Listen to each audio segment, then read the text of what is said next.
Hello friends, நான் needle practice பண்ணி ஒரு வீடியோ போட்டிருப்பேன். நீடில் மட்டும் வச்சு ப்ராக்டிஸ் பண்ணுங்க அப்படின்றப்ப. ஸோ அந்த வீடியோ எதுக்காக ஃபஸ்ட்டு நான் அப்படி ப்ராக்டிஸ் பண்ண சொல்கிறேன் அப்படின்னு சொல்லிட்டு இந்த வீடியோவில் நான் உங்களுக்கு சொல்கிறேன்.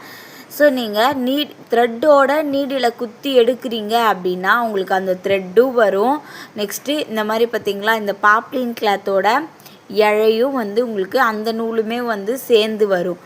ஸோ அப்போ உங்களுக்கு த்ரெட் எடுக்கிறதா, இந்த பாப்ளின் கிளாத் நூல் எடுக்கிறதா, இந்த பாப்ளின் கிளாத் நூல் வராது.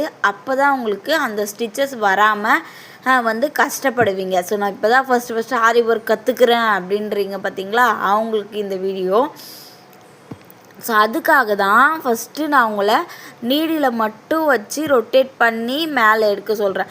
ஸோ இப்போ உங்களுக்கு பாப்ளின் கிளாத்தோட நூல் மாட்டினாலும் நீங்கள் ப்ராக்டிஸ் பண்ணுறப்ப அதுக்கு அடுத்தடுத்து உங்களுக்கு கரெக்டாக வந்துடும். அப்போ நீங்கள் கீழே சில்க் த்ரெட்டோ சரியோ வச்சு ப்ராக்டிஸ் பண்ணுறீங்க அப்படின்னா உங்களுக்கு அந்த ஹேண்ட்லிங் ஈஸியாக இருக்கும். ஸோ அதுக்காக தான் நான் ஃபஸ்ட்டு இப்படி ப்ராக்டிஸ் பண்ண சொல்கிறேன் பிகினர்ஸ்க்கு.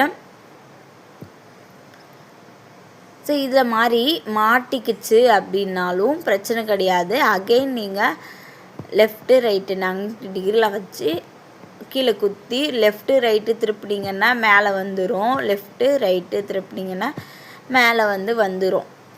ஸோ இப்போ தான் நீங்கள் ஆரி ஒர்க் கற்றுக்க போகிறீங்க அப்படின்னா இந்த இதுவை யூஸ் பண்ணி பாருங்கள். கண்டிப்பாக உங்களுக்கு யூஸ்ஃபுல்லாக இருக்கும். ஸோ யூஸ்ஃபுல்லாக இருந்துச்சுன்னா மறக்காமல் லைக் பண்ணுங்கள். சேனலை இப்போ தான் ஃபஸ்ட் டைம் பார்க்குறீங்க அப்படின்னா சப்ஸ்கிரைப் பண்ணி வச்சுக்கோங்க. இல்லை நான் ஆரி கிளாஸ் கற்றுக்கணும் அப்படின்னு நினைக்கிறீங்க அப்படின்னா ஸ்க்ரீனில் தெரிகிற நம்பருக்கு வாட்ஸ்அப் பண்ணி கிளாஸில் ஜாயின் பண்ணிக்கோங்க. நம்ம நெக்ஸ்ட் ஒரு வீடியோவில் பார்க்கலாம். பாய்.